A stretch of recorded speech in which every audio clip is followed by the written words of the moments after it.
Hi, this is Dan Collins for Traders Exclusive and the Dan Collins Report. Last week I talked to you about things to be thankful for as we're coming up on the Thanksgiving holiday.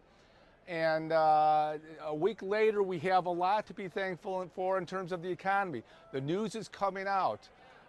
This morning, the second revision to the GDP came out above 3%, much better than expected, which is greeted mediocrely by the market. But yesterday's good numbers, housing, trade balance, ISM, caused a nice bump, and then a big drop because I believe it brought tapering back to the market.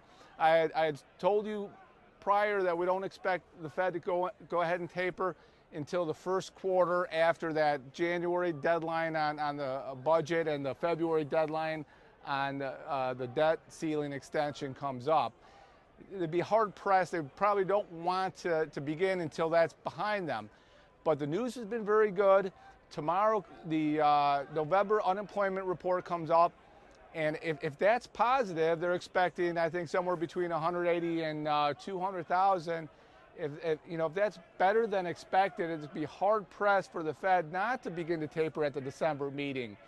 For them not to do that, they're going to have to be a little bit more explicit in their concerns about the negotiations on the debt ceiling.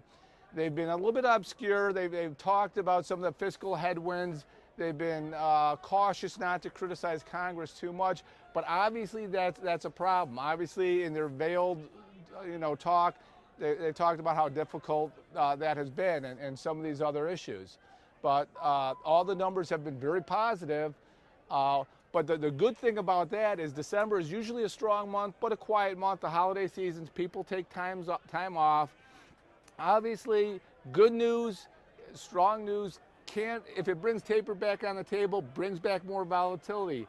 Talking to some of the guys on the floor, they said there's record amount of open interest in the options above the market.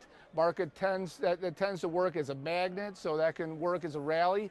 But like we said, if people had been convinced that taper was off the table until 2014, if that brings it back to the December meeting, which of course was the only kind of indication that Fed Chairman Bernanke gave was that it was something that was going to happen before the end of the year. He can stay true to that statement, and if tomorrow's unemployment report comes out positive and confirms all the positive numbers that came out this week, they're really going to be hard pressed not to begin to taper. They're going to have to give a specific reason, and which they haven't done to date. So you may have more active markets both ways in December. That would be good. It looks to be a very exciting 2014, and 2013 isn't over. December could be very interesting. This has been Dan Collins for Traders Exclusive and the Dan Collins Report. Talk to you soon.